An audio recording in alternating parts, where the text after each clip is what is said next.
we had to create those pods ourselves, which is not easy. We tried to build some automation by giving folks, scripts and, making it easy for them to create, but the back end editing work and, getting it out there to the world was difficult.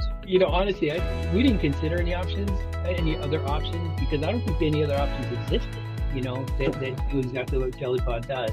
What if your favorite basketball blog could talk? Jose runs The Peach Basket, a fan-powered basketball blog with 50 plus creators. And now he's using JellyPod to turn their written work into weekly podcasts in just 10 minutes per episode. In this episode, Jose shares how he's scaling content, reaching new fans, and bringing voices to the game he loves.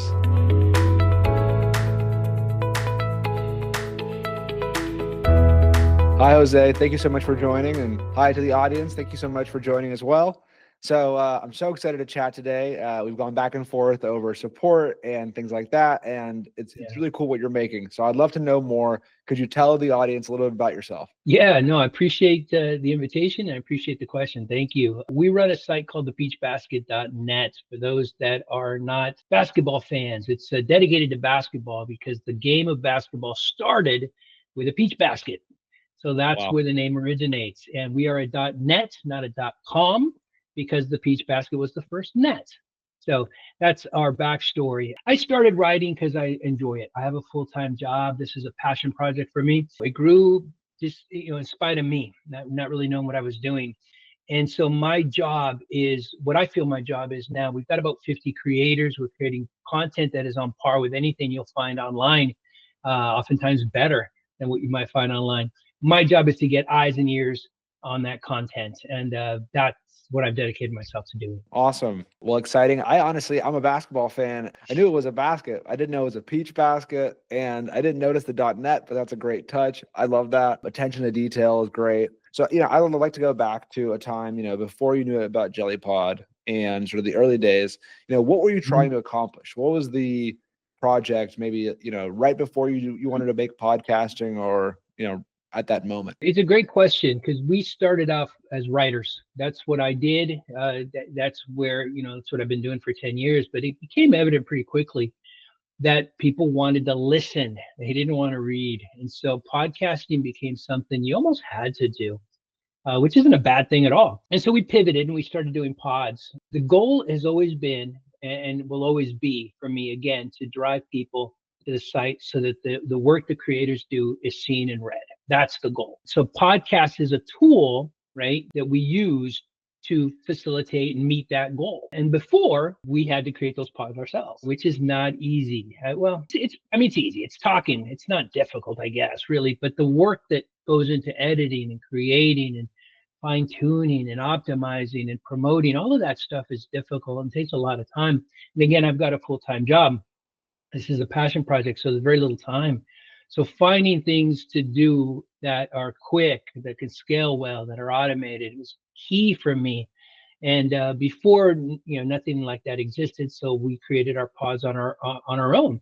We tried to build some automation by giving folks, scripts and, making it easy for them to create, but the back end editing work and getting it out there to the world was difficult. Got it. Yeah, lots of challenges in there. It makes sense. I'm curious, why was this project, why was taking the blog and turning it into audio so important to you? Was there a specific moment that it clicked, or a bigger picture maybe? Well, we started to see that people weren't reading as much as they were listening. There was also another thing.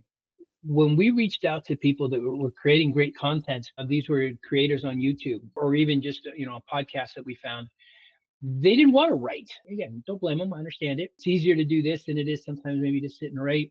But they were creating great content. We wanted to work with those creators, bloggers, video bloggers, as well as podcasters. And so we reached out to them, and we take their content and we turn it into a blog post.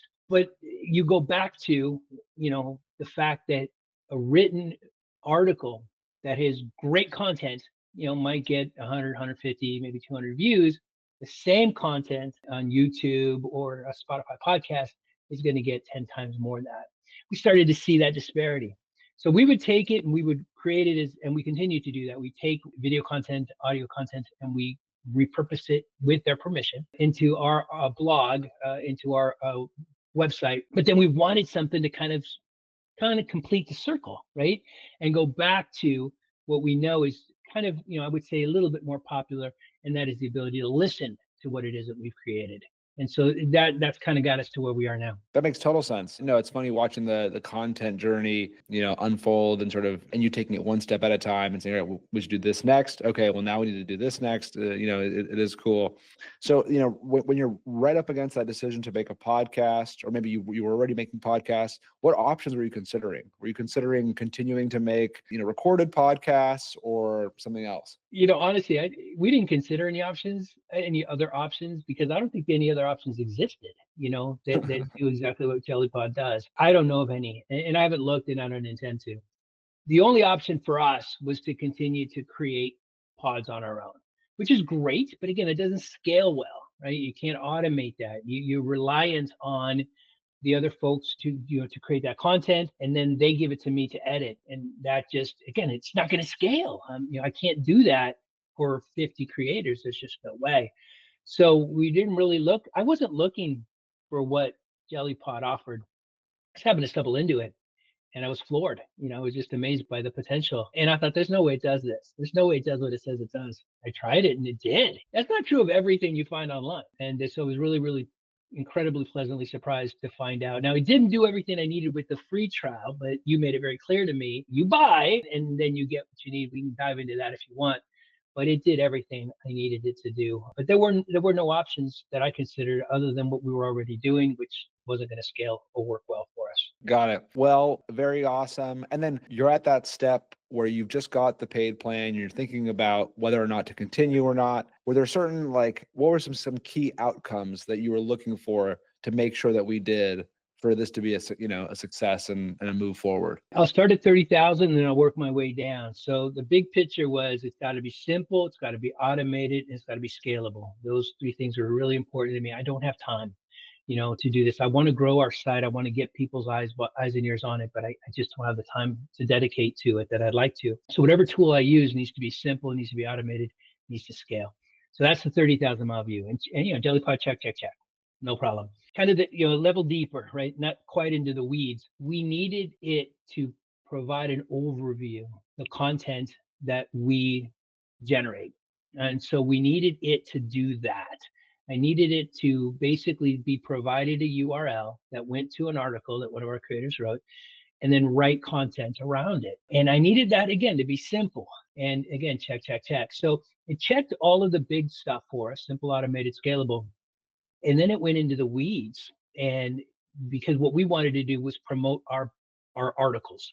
And it allowed me to do that in a way that, again, was very simple, very automated, very scalable. Awesome. Well, I'm happy that you're enjoying it. I'm happy that it's meeting the high level criteria and in the weeds criteria. In that whole flow, in that early process, were there any unexpected benefits that you were like, oh, wow, I didn't realize it would do this for me? Well, yeah, I didn't know that it was good, because we have another tool we use to get the pods out there to Spotify and everything else. I didn't realize that JellyPod does that as well, which is nice. Now, I don't use that right now because, that particular tool is free to us, and, can't beat free. But I like the idea of consolidating. Having too many tools gets a little, unyielding over time.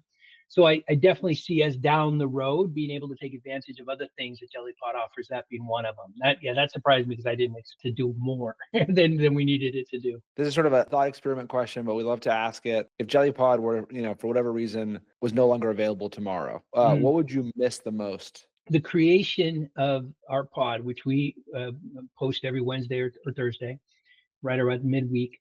It takes me 10 minutes. Find me a tool that does that for you. You're not. It takes me 10 minutes. And I bet you I can get that down to 5, right? The longest amount of time is me finding the articles I want to promote.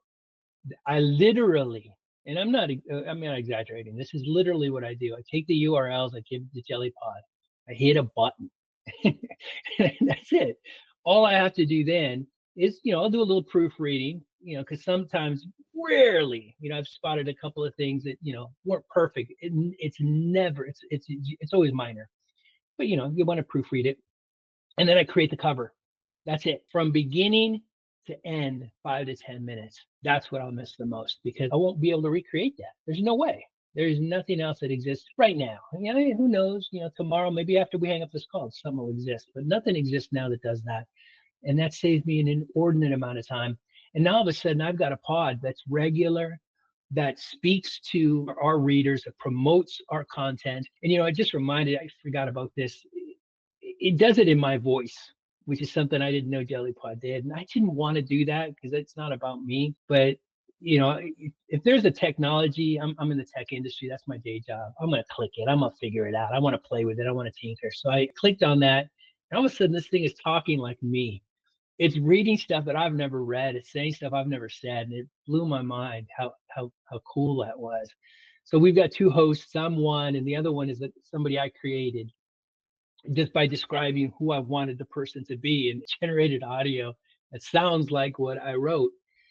It's mind-boggling. It really is. It's incredible. So I would miss all of that. Amazing. And in closing, you know, I'd love to ask this one question. If you were to describe JellyPod to a friend in a single sentence, what would that sentence be? Futuristic is what comes to mind, you know. And futuristic is not long-lived, you know, because you've got to keep staying futuristic. You know this. You got to keep improving. But right now, it's doing things that nobody else is doing, and that to me is the promise of the future. Futuristic is the word. That's what came to mind. Very cool. Well, thank you so much, Jose. I really appreciate you hopping on today to chat, for being a JellyPod customer, and for doing some awesome things. And I can't wait to listen to the next Peach Basket podcast. Really exciting. Appreciate it. Swish and Tell is the name, which I think is kind of cool. That's a good one. Swish and Tell. Man. Thank you. Thank you.